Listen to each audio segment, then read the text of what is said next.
Hello and welcome to Season 4 of On the Road With, a show where we talk to touring professionals from the entertainment and performing arts worlds. My name's Gareth and I'll be your host, and if you'd like to catch up on the first 3 seasons and indeed the start of Season 4, you can do that wherever you get your podcast fix. You can also follow me on social media. It's Gareth John Music on all social media channels, and my YouTube channel of the same name as well, which has all the episodes on there as well. You can stream all the commercially available music from the show on the On the Road With featured songs playlist. I'd like to issue a quick apology for last week there being no guest. There wasn't a guest, unfortunately. There's a lot going on for people at the minute, particularly in the worlds I just talked about, entertainment and performing arts. So I do apologise for that. But today's guest is absolutely brilliant guest. He's a really, really good friend of mine going back to my uni days. He's a songwriter, a multi-talented musician, plays lots of different instruments, but his career is as a sound engineer, and we get into all sorts on this discussion. So I do hope you enjoy as much as I did. Nick, thanks for doing this. No problem, mate. Good to see you. Yeah, likewise. Yeah, virtually. I know we've attempted to go for a beer a few times. It's never quite matched up, has it? Our availability. Yeah, I think we last saw each other about maybe 5 years ago or so. We had I think it's about 5. Yeah, I think it's about 5 years. I was trying to work it out earlier. Talking to you then is quite an interesting one for me. There's a tendency to just want to catch up on everything, but I've got to kind of stick to the brief of the podcast a little bit as well. And one thing that's interesting about you is you went from, I know you as a musician, although I have worked with you as a sound engineer actually once, but I know you as like purely a musician, a great musician, if I may say. Thanks, mate. Multi-talented. I'll just butter you up a little bit before we start. Yeah, go for it. I know you was playing lots of different instruments well, writing songs, great voice. And you kind of, but I remember there was one point you kind of left that behind's the wrong word, but you kind of put it in a box really, and then went on to a completely new career, but obviously still within music. So I'm quite interested to know more about that really, because it was around the time we lost touch as well. So I don't actually know much about what went through your mind and why you decided that. Yeah. Well, yeah, I mean, like we met at uni and played in bands and did lots of gigs together. And I had a solo project at the same time and sort of after that for a bit. And I was always a player and a musician. That's always like been the sort of my first love and still is. But I think I got to a point where I was trying to be successful as a solo artist. And it was, this is, like maybe 6-7 years ago, where I was doing a solo acoustic show with a loop pedal and was sort of starting to make some steps towards a career of it, but obviously in the early stages, where I had a friend managing me, and then he started an agency and then subsequently a small label. But I think at the time I was playing a lot of shows to sort of pub crowds, and it was quite somber, quite delicate music sometimes. So it's sometimes difficult to get, the people to listen to you and to sit and listen to it. Yeah. And I think as well as that, I was young and a bit naive about the industry, very naive about the industry. And I got a bit burnt out with doing it. And I sort of, it wasn't really ever a plan to leave playing or leave. And I haven't really. I mean, I've taken some breaks and things, but I finished uni and was sort of a bit just really daunted by the prospect of just being a musician for a living. I'd never really had a proper job before, cafes and whatever else, but just found that quite scary and decided to do a course in audio engineering. Primarily it was studio engineering course, and primarily that was to learn how to write my own things, to record my own things, and be able to do it kind of more of the things myself, because I was a little bit of a sort of precious control freak about my, my precious art, and just really enjoyed it and found that I was kind of good at it. And I was really lucky with the college that I started with, a place called Alchemia, which has kind of, that business sort of died and then has been reborn as something else. But the version of it I was at was brilliant, really, really great place to be. And then from there, it just kind of snowballed into a career in live sound, because I finished the studio course. They were partnered with a live audio company called Britannia Road, who were running a course. So I did that. And then I won an apprenticeship with the company for getting the top mark in the class. And so I spent the next year, I was sort of like, well, there's a job, right here that's going to pay. So I was just, I felt silly to not do it. So I worked with them in the warehouse for a year, started out cleaning boxes, painting speakers, but, testing the gear, maintaining the gear, learning about all the different sort of ins and outs of live sound. And because of that apprenticeship, they started putting me out on shows. And I was lucky that they were a really big company. They were started by Pink Floyd back in the 70s, I think. So it had a lot of heritage, and their clients were big. Some of their bigger clients, they do Robbie Williams, they do Jamrioquai, which I ended up working on eventually, and lots of other people. Sinead O'Connor was one of them, wasn't she? Sinead O'Connor may well have been, yeah. I remember you texting me. I remember you texting me. I remember I was saying to somebody when I was like, I'm going to speak to Nick at the weekend, and I was saying to somebody, I said, he's the one who, when I text him about going for a beer, he says, "Oh no, sorry, I'm with Jamrioquai that night." And I think, come on, get your priorities right. But I remember Sinead O'Connor being one of them. I don't know why I associate Sinead. I played a track of hers on the radio the other day, and I associated it with you. Maybe I've got that wrong, but no, I think it was Cheryl Crow you're thinking of. Ah, right. That was who. Yeah, I did a tour with her as well. But yeah, so ended up doing gigs for them and loved it. There's definitely ups and downs to the job, like there is with anything. But so that's kind of what I've been doing for the last, I guess, 5 years. I've been freelance. Is it 5? Yeah, 5.5 now. And just kind of got to a place where I thought I should stick it out and really see where I could go with it. And now I'm coming back to playing in a big way. I have done, I've been doing that for a while and looking at other options rather than like, name artist original music. I'm looking at sort of other options while doing that in my spare time. And if that takes off, then that's great. But if I can do it on my own terms without the pressure of it needing to be the main sort of breadwinner, that's currently, my plan. So it's been, quite a cool journey to see a bit of both sides of the industry, really. Yeah, and do tell me you've gone back to singing recently, please, because you've got a great voice. And I mean that. I know we banter a lot, but I mean that. I really, I was listening to some of our old recordings quite recently, actually, on a bike ride, and "Lay Down" was the one I was listening to. Oh yeah, a great song and really well crafted song and really really well sung. And I did actually play it to my writing partner. Really? As the sort of thing we were doing something for a podcast. We were doing some theme music for a podcast, and I was saying instrumentally, this is what the kind of thing we need to aim for, is what the client wants. And right. The first thing he said to me was, "Who's this singing though? He's absolutely brilliant." And I explained how we worked together on it and did various things. So please tell me you've gone back to that as well, not just playing guitar.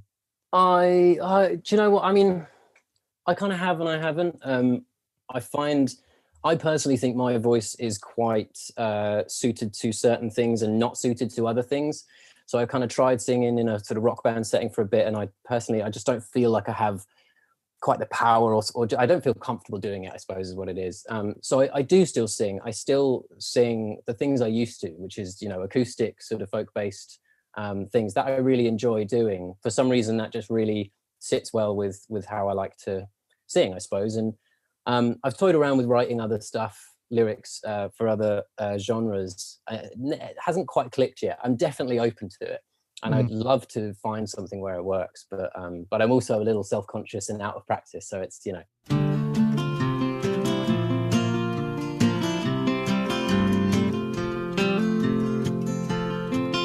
A long time ago, I left my home for a job in the fruit trees. And I miss those hills with the windy pines. There's some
said the boss at the bunkhouse door, there's a freeze on the branches.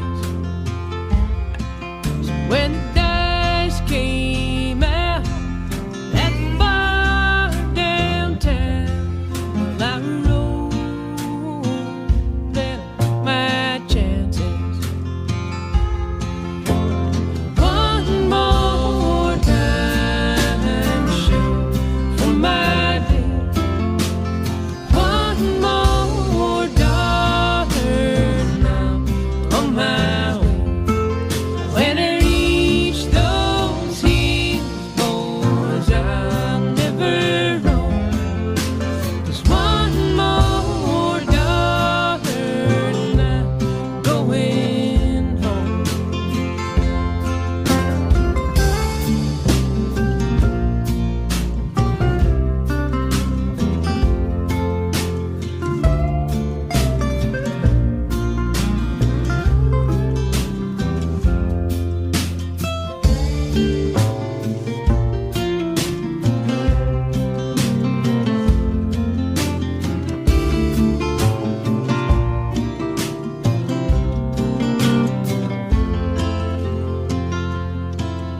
A long time ago, I left my home just a boy, passing 20.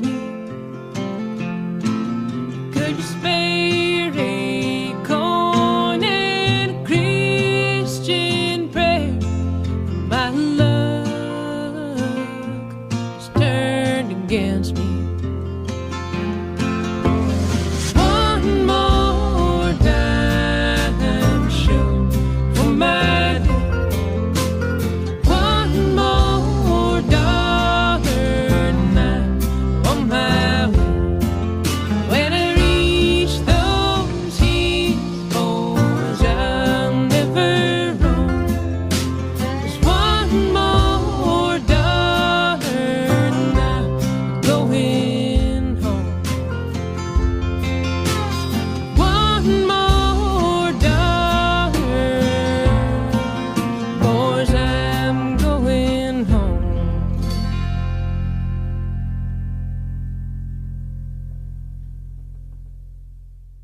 As a singer, and that's one of the differences between doing it for a job and doing it in your spare time. When you're doing it as a job, you have to pretty much sing what you're paid to sing. Do you know what I Right. mean? You have to do Yeah. what's asked of you. Now, obviously, there's a limit to that. If I was asked to do a heavy metal gig as a singer, I'd just say I'm the wrong man, mate. Yeah. But there are times where I'll go and do somebody's wedding. They've booked me as a swing or jazz singer, which I am, and then I Which get there and you've got a really nice voice now, and it's so well suited to Oh. that kind of Jamie Cullum, like modern swing sort of sound. It Oh, sounds thank you. great. Cheers, man. Thank you very much. I mean, it's nice to hear the Jamie Cullum comparison actually, because I get Bublé a lot, which I don't mind because Yeah. I like him and I like what he does, but I don't want to be too pigeonholed into just being a Bublé tribute type thing. I Yeah. like to try and take from a range of different artists, and Jamie Cullum's right up there for me. I saw him in March and he was absolutely fantastic live. He's brilliant. So, but yeah, you get, when you're doing it as a job and like that weekly grind, you often get asked to sing things that you're thinking that's not really going to work with my voice, and you find a way to do it. You find a way to pull it off. But it's quite a nice luxury, I think, to have, where you can just be selective and that's either if you're doing it in your spare time or you're that successful doing it full time that you can just say, I'm doing what I want to do and that's it. So I think that's every singer's dream. Yeah, but with singing as well, it's that thing that if you're an instrumentalist and you're nervous, it can show. It can show when you're playing, and you might not be quite as sort of comfortable as you would in your bedroom or whatever. But as a singer, if you're nervous, it can be really audibly, it can be really audible. That then, starts that sort of wheel turning of like, oh God, can they hear it? And then it makes you worse. And, it's such a physical and personal thing because it's literally your own vocal cords. It's really like, I would be terrified saying to someone, oh, just give me a song and I'll sing it for some money. I wouldn't be, confident in doing that. I feel like I need to put myself in my own comfort zone when it comes to singing. Like, because you've spent a lot of work, you've worked on your voice a lot. You weren't much of a singer when we met. Not to say you just weren't singing very much. No, that's right. I remember I remember actually recording in the basement, which we were talking about before we came on air, so to speak. I remember I did some harmonies on Lay Down, it might have been. I think it was the but I know you leave me no choice, that bit, the Right, kind of yeah. the bridge, and it needed a harmony on it. And I'd been singing harmonies in the Paradigms, and I always over-egg my ability to do stuff. That's part of why I've got to where I am. But so I said, yeah, don't worry, Nick, I'll put that down. And then I remember you saying, no, mate, it's not going to cut it. But then Did I it remember, really? yeah. But then I remember sending you something just recorded on my iPad and I was quite downhearted after that, if I'm honest. I was like, oh no, you know. I'm sorry if then, I was blunt. No. Well, yeah, but you need that creatively, don't you? When you're working on a record, which we were at the time, Yeah. you need that kind of, you need that bluntness to get things done. So, now I appreciate it. 19, 20-year-old, you're a bit kind of, or maybe a bit older than that. But yeah, and I remember I sent you something about 4 or 5 months later. I sent you something of me singing on my iPad, and I remember you just text back saying, "Yeah, keep going, mate." That's what I'll say. Keep going and keep working on it because there's something there. So in a way, I've got you to credit a lot of the fact that I did keep going with it because it's quite an easy journey to just go, "Oh, I'm not sure about this." It really is as a singer, isn't it? Yeah. A question then regarding being a musician and working on both sides of the industry, as you put it. Yeah. Do you think the two can be compatible on a daily, weekly, monthly, professional basis? Or do you think should be quite separate? Because I know quite a few sound engineers, most sound engineers play, but a lot of them have said, I abandoned playing really, or I only do it as a hobby for this reason. I get, it's nerves, or it's, I don't think I'm good enough, or it's, I just get more of a buzz out of the sound side, or there's various reasons. Do you think the two can work alongside each other? I do actually. Yeah. I think I was trying to answer that question for myself for quite a while. And I actually, I went through a bit of a journey with it from going from someone who was very purist and had very high morals about playing, and that was kind of why I didn't quite, make it to or push hard enough maybe to make it as a player. Then going into sound engineering and spending such a long time in that, it kind of conditioned my brain to think about things in a very technical, very maybe even commercial way. Because if you spend years, for example, when I go out on tour with Jamrioquai, if there's there's about 80 channels, I think there's about 80 channels of audio coming from stage. That's my job to plug in and make sure are working and all that stuff. And if there's the slightest little buzz, little riz on any channel, like any one channel, you have to stop and you go, okay, where's that? We're going to find that. Can we isolate it? What's the power situation? You go through, all this checklist of it has to be as clean and pristine as possible because you're dealing with someone, as big as Jamrioquai or whoever else. And after quite a while of doing that, my brain, when I'd sit down to kind of write my own music, I felt that I think my creativity and my kind of risk taking got quite stifled. Because I was just so used to thinking about it in terms of this has to sound professional. Like I was thinking I work at a quite high level in the audio industry. I must be able to, at least, even if the writing's, okay, it has to sound perfect. That stopped me from making creative decisions it stopped me having conviction in my own creative decisions because I was like, oh, does that sound, I was just worried all the time about whether it sounded good enough, which, to answer from a technical point of view, is kind of maybe not easy but simpler. Is it clear? Is it full frequency range? Does it sound like it does if you're stood in front of it? It's more check boxes, isn't it? Just yes or no. Yeah. And there's a huge creative element to that as well, but it's very different to being the original source or of the creative idea. So I think I got caught up in that for quite a while and had to realize that and come out of that and make a lot of songs and music where I was completely deliberately doing the opposite to that. And, you get caught up in quantizing everything or, whatever it is. And I was thinking, well, no, I want to make a record where I'm not playing to click, I'm not quantizing, I'm just recording it in my bedroom. And I found that when I started to do that, it felt more like a band playing. It felt more alive because it was just, it was organic and it wasn't, so sort of down to the meter and whatever else. So I think it's something that you can balance. And I think now I look at it like I enjoy sound engineering. I enjoy the technical aspect. I kind of enjoy the plugging together and the nerdy aspect of it. But I love the creative as well. And I don't know. There's times when they go together. I'm getting into synths and stuff at the moment, which is great to have my background in audio engineering and understanding frequencies and all that kind of thing. But I'm also teaching myself jazz harmony and going super music nerd. And so they definitely can work together. I think now I'm at a place where I can draw from both. But but they also they can be conflicting, or have opposite or different viewpoints sometimes. So in a kind of touring structure then for somebody like Jamrioquai, are you front of house or monitors for Jamrioquai? No. For Jamrioquai, I'm audio technician. So right, okay. That's a big production where there's 2 monitor engineers, one for the band who are all on in-ears, and one for Jay, who's not on in-ears. I know that about him, that he doesn't like in-ears, does he?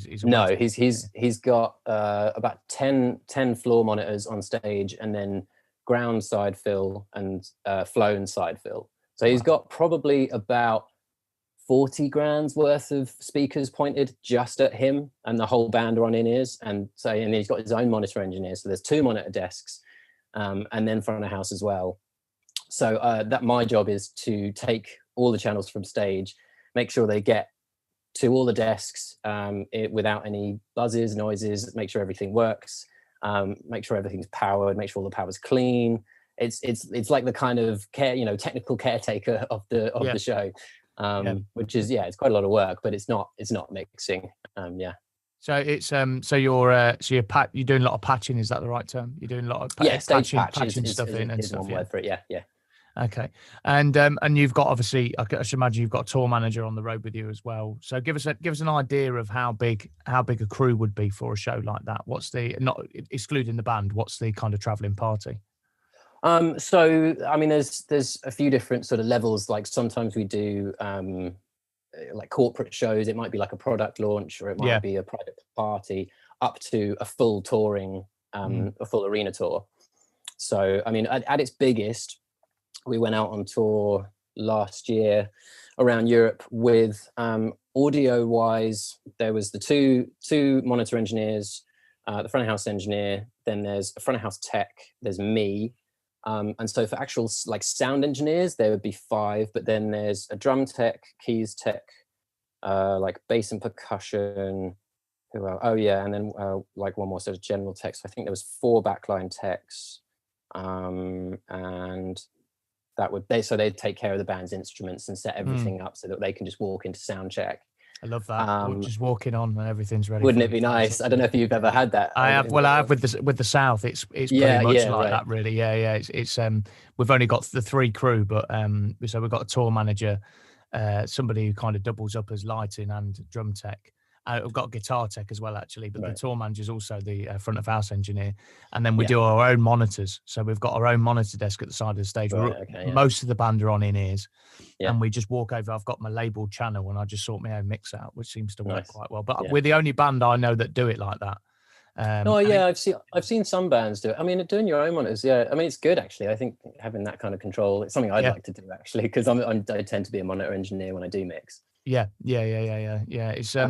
It's I find it interesting, all the different sizes, and my business head goes into working out what the cost would be to take a show like that on the road, and knowing roughly what wages people earn on the road, session musicians earn and stuff. I don't know so much about the crew side, but that's whichever way you do it. I know you said there's a couple of different configurations, but whichever way you do it, that's a big operation and a cost. Well, so that, I mean, I haven't quite finished. That was the people I've mentioned. That's every show, whether it's small or big. Okay.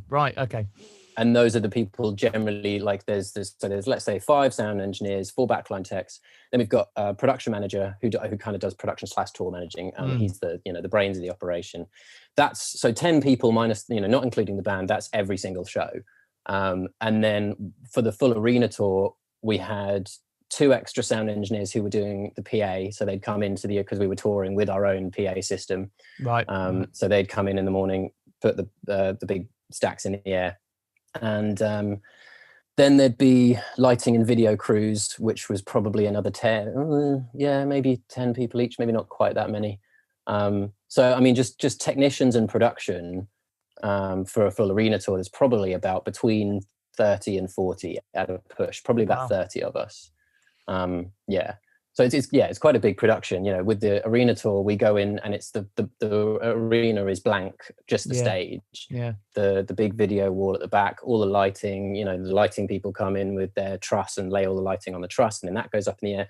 Riggers as well, actually, who put the motors in the rafters to hoist all this stuff up in the air and keep it there. So that all goes in at like between 6 and 8 a.m. That will get put up, gets tested. Then we come in with all the band stuff, get that all set up. Then they sound check, then they do the show, then it all comes down again and back in the trucks and on to the next one.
I was talking to another sound engineer on this show, and he was saying, like, what people don't realise is that the crew on a show like that are basically putting up a small town, really. Yeah, It's like something the size of a small town, pretty much in a less than a day. And quite often there can be complications, and stuff doesn't quite go to plan in terms of getting in. He was saying, if sometimes you have to do what would normally take you 4 hours in 2 and things like that. It can be pretty stressful. I don't envy the crew in that regard, if I'm honest. They have a lot more stress than us musicians who just ponce on and play. It's a tough job. It's like very physically demanding and very mentally demanding, and you have to be concentrating all the time. And then like you say, I mean, day to day it differs, because the nice gigs are where you come to a big massive venue and there's loads of space and there's a nice easy truck dock. So we had, I think, about 4 45-foot trucks worth of gear. I think one was audio, one was PA, and one lighting, one video. And so it's a nice day when you come in and everything's spacious and it's a nice big place, and you don't have to think too much about like how to get things in and out and whatever. But some days it's like, I can't remember where, I think it might have been somewhere in Germany. There was this tiny place where it's just cramped and covered in graffiti, and like the venues differ massively. Sometimes you might have to, I mean, in an extreme example, on smaller tours, you might have a lift that doesn't fit half your gear, so you've got to hump it up the stairs and stuff like that. So there's that massively physical aspect sometimes, as well as then if the room's much smaller than you're used to, then you've got to think, well, our monitor setup, which is not a small monitor setup for Jamrioquai, it's probably about a good sort of 6, maybe even 7 meters long, width-wise.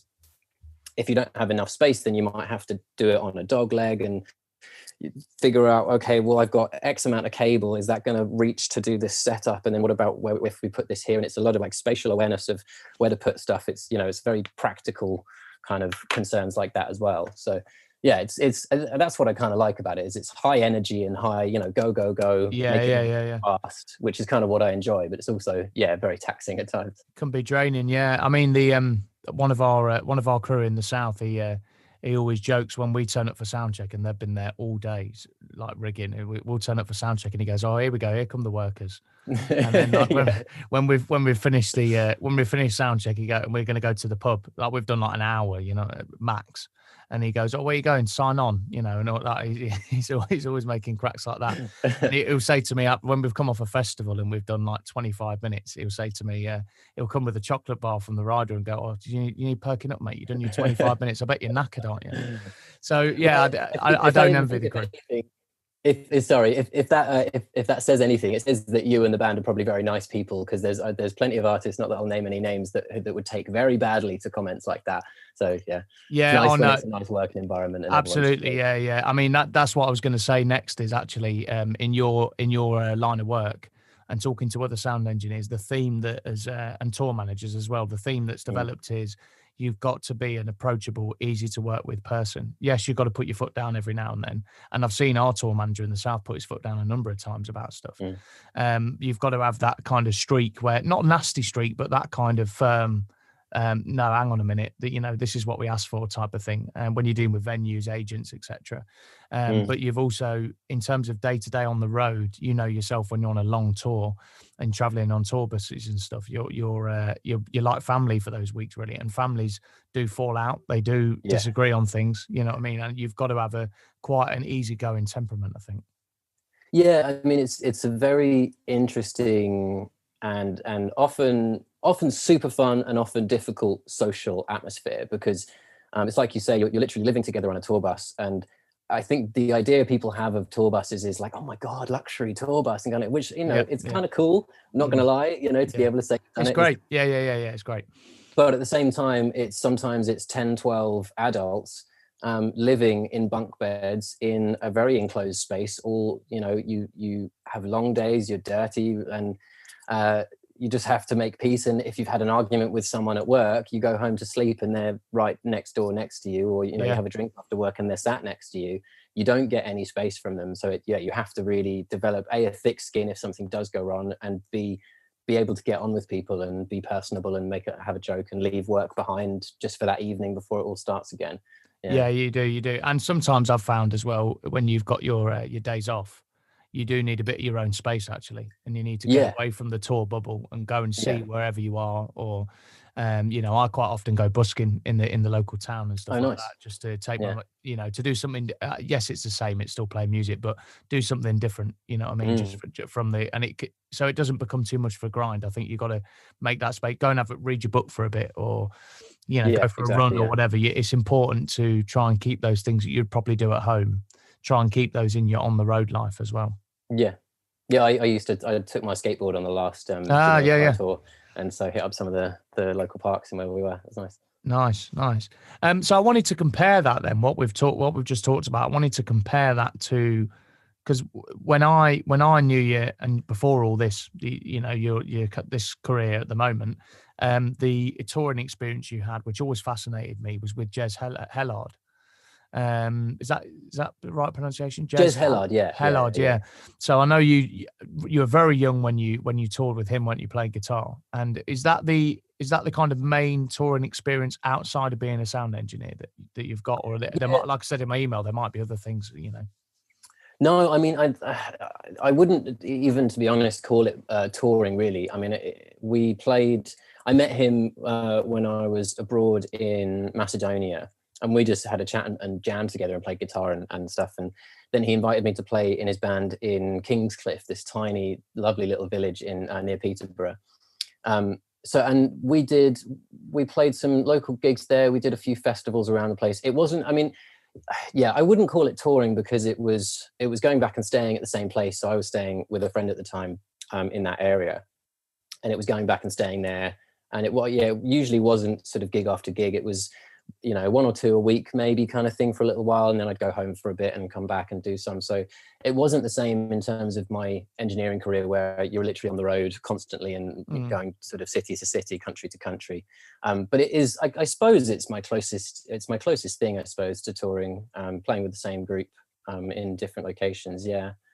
I mean, it's I think there is a big difference though, and I remember, like with the South, we've done it both ways. We did it where we all wanted to just go on like a 2-week tour. We're talking UK wise. We wanted to go on a 2-week tour where we cover most places that we've got followings in the UK, and we did it in one. I think it was 3 weeks actually. I remember it. Yes, it was 2016 when I just moved house. Me and Amy bought our first place together. It was like, I'll see you later then. I'm off on tour for 3 weeks. Which went down well, and we on that tour, that was how we all wanted to do it, because we've been doing the Weekend Warrior way for quite a number of years, where you're kind of normality sort of in the week, but what are you you're kind of hanging around. Your sleep pattern just about gets into normal again. Then you're off on Wednesday, Thursday again, and you do Wednesday to Sunday, and then same again, and that was just draining us. It was absolutely knackering us. Then we went on this tour, and that actually turned out to be more intense and not as good actually doing it that way, because it's I think the two things are quite different really. Kind of one gig, it's a couple of week and constant, and actually a block, they're quite different. Yeah, definitely. And I mean, I can only really talk about Jez Hellard and that sort of, I guess, not quite Weekend Warrior, but one-off gigs here and there. As far as a player, but I definitely have found that with touring as a sound engineer, that being away constantly, like I find being away from home for long periods of time quite difficult sometimes. I like having my own space, especially as a player, because I don't have my instrument on tour most of the time. So while I'm away working, I don't get to play, and sometimes I'll be sneaky, and if I'm friends with the guitar tech, I'll say to if I know them well enough, because obviously that can be a bit dicey as well. But I'll say, can I have a little go on the guitar, and so I'll get to play a bit. But it's I don't know, it's different. As an engineer, I don't mind the sort of spotty thing as long as the money's coming in. I don't know, maybe for a musician, do you find like keeping the creative thing, your kind of juices going and your head in the gig, is it easier if you have a break, or is it better to keep going?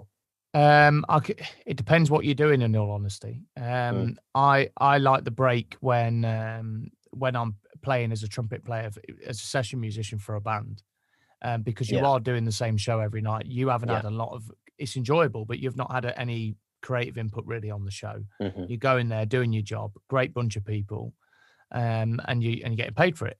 But when I'm doing it as a solo artist, as a singer, really, I'm thinking as I'm talking here, I'll probably prefer it with the breaks actually as well. Again, one, vocally, it's draining on your voice to keep singing and singing, as you know, and also just creatively trying to keep it fresh every night for a new audience, and it's all on you as well. The band will sit or stand and play their parts to excellence most of the time, you know.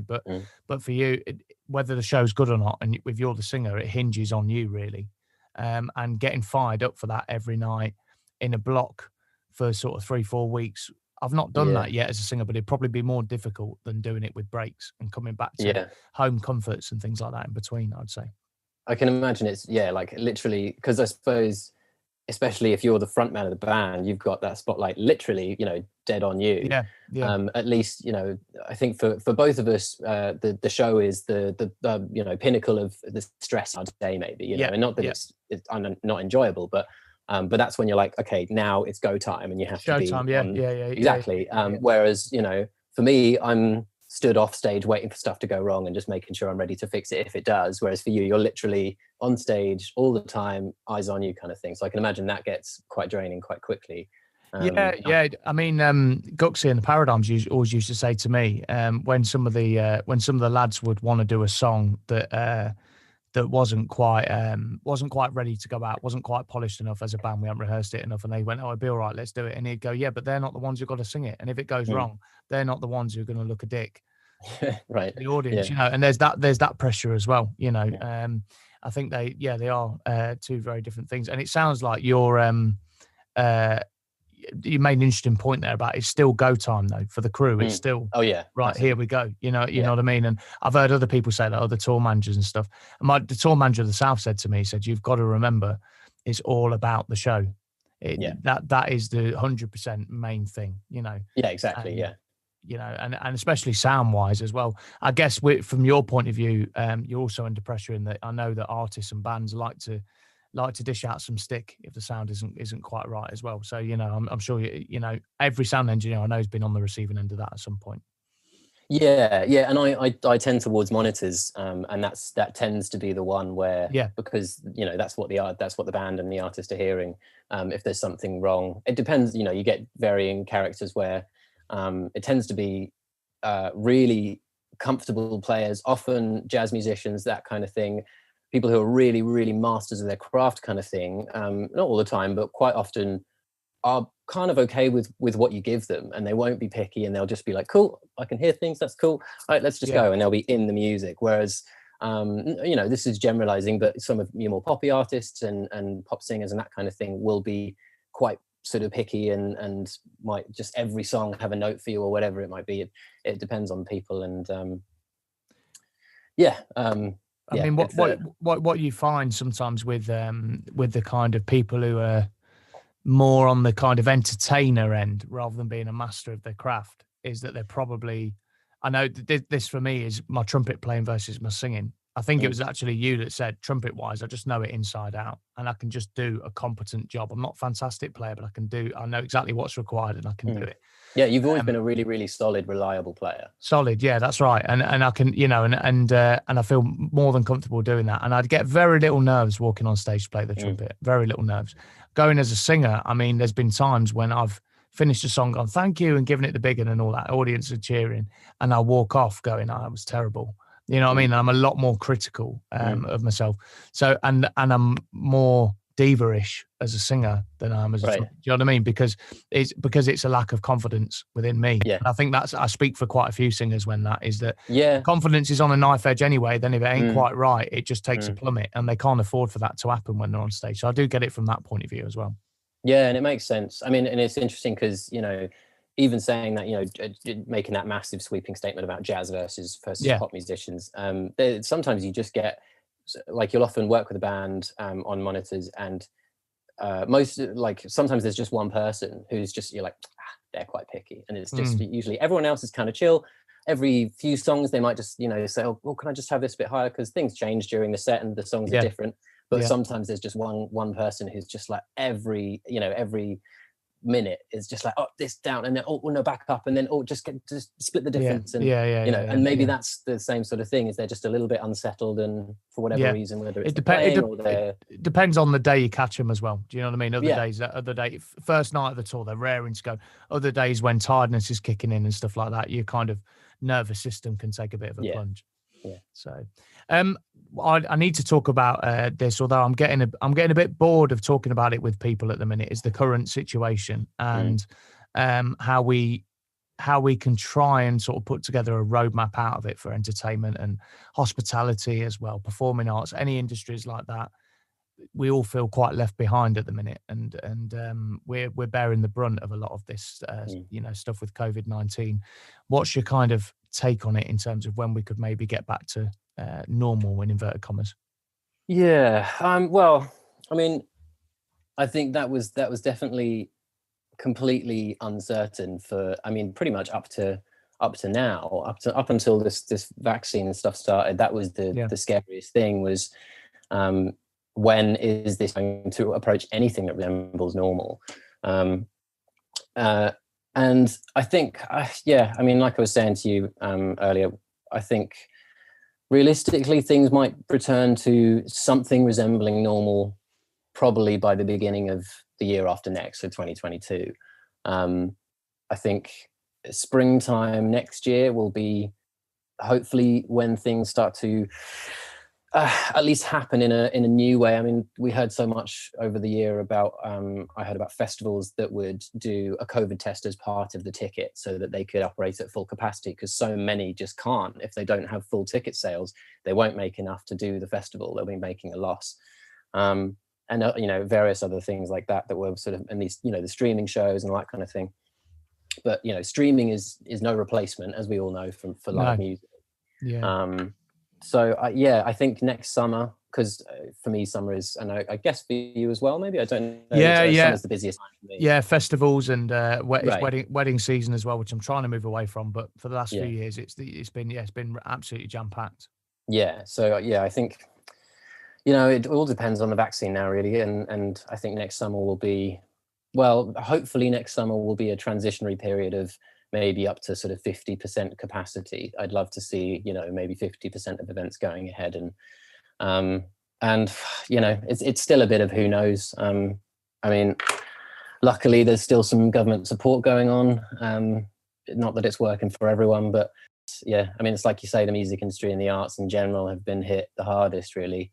And live music, where it's literally just hundreds or thousands of people in a space together, often indoors, it's like the worst thing for the situation. So I think it's just being able to wait it out for now. And and in terms of waiting it out, I mean, for people who their main focus is being a musician, people ask me, what have you done? Well, I've branched out into broadcasting, podcasting, things like that.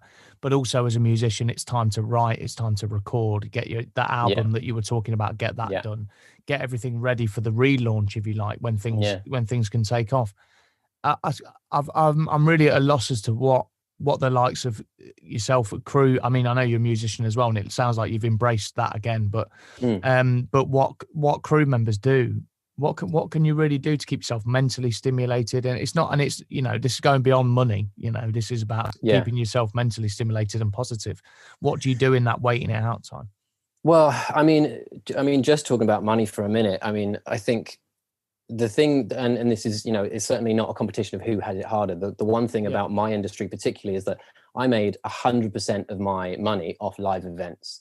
I didn't work on, and because it's a different set of skills and a different industry, essentially, I don't work in studios, I don't do broadcasting, I don't do TV, I do live, or I kind of did live shows. And I did pretty well at it. And then in March, it was just gone, literally nothing. I said to you, I've done about 5 days work since then on live events. One of those was a streaming show anyway. And I know, I have to say I've come out okay. The government support's worked very well for me. I think I'm quite lucky in the grand scheme of things. I know some people, I won't say who, but I worked with an engineer working for a very big band recently, a couple of months ago, who She was their monitor engineer, and she's been stacking shelves because she was above the threshold to be able to claim the self-employment income support scheme. Yeah. So she had savings, and then when they were gone, it was what do I do now kind of thing. So I know that a lot of us are looking at diversifying our workload and going into broadcasting or recording or whatever else it might be. But the problem with that for the live audio engineers is that there's already a workforce that are doing that. Yeah. How almost the entirety of the live workforce is looking at those jobs saying, well, I have some expertise in this area that I could sort of train over to that way. But, there's already, that area is competitive enough already, it's kind of covered. Yeah. So it's definitely been very, very difficult for a lot of people. I'm young-ish, and I don't have kids. I don't have any massive. I've just got rent to pay and food to eat and buy and eat myself. So I know that a lot of people have been having a really hard time, and I think I know a lot of people have been making tunes at home. Some friends did some great little videos at the start, where the big beginning of COVID to just, I think people have been, going back to their interests and passions, moving away from money just to keep yourself sane. I've certainly been, playing more guitar. I've bought some synths and some plugins, and I'm looking at other options. And we do anything we can to keep ourselves sane, but it's just been a really hard time for a lot of people. So it's it is what it is for now, and hopefully it'll start to get better. Yeah, I mean, you mentioned live streams in that just there, and the conclusion I've kind of come to on those is that they cost a lot of money and a lot of time to do very well, to do with a really high quality, and a lot of expertise. You need people involved who know what they're doing, and that's very often not the artists. They won't have the first clue about how to put that. I know I don't. There's all that cost, but then looking at the benefit from it, I think unless you're a big name, they don't really make sense financially. Do you know what I mean? And if you're a big name, or you're doing it and you do it quite rough and ready, you record it on your phone and you play a virtual open mic, that's fine. It's like a lot of things. It works for the very bottom kind of level, without being rude, the kind of the hobbyist musician, if you like. Yeah. And it works for your top stars who would earn money off of doing live streams. And let's face it, don't have to do them. If they want to just say, you know what, can't be arsed, I'm just going to sit back, then they'll still be big when we come out of this. And even if it is in 2022, you're real top level guys. Yeah.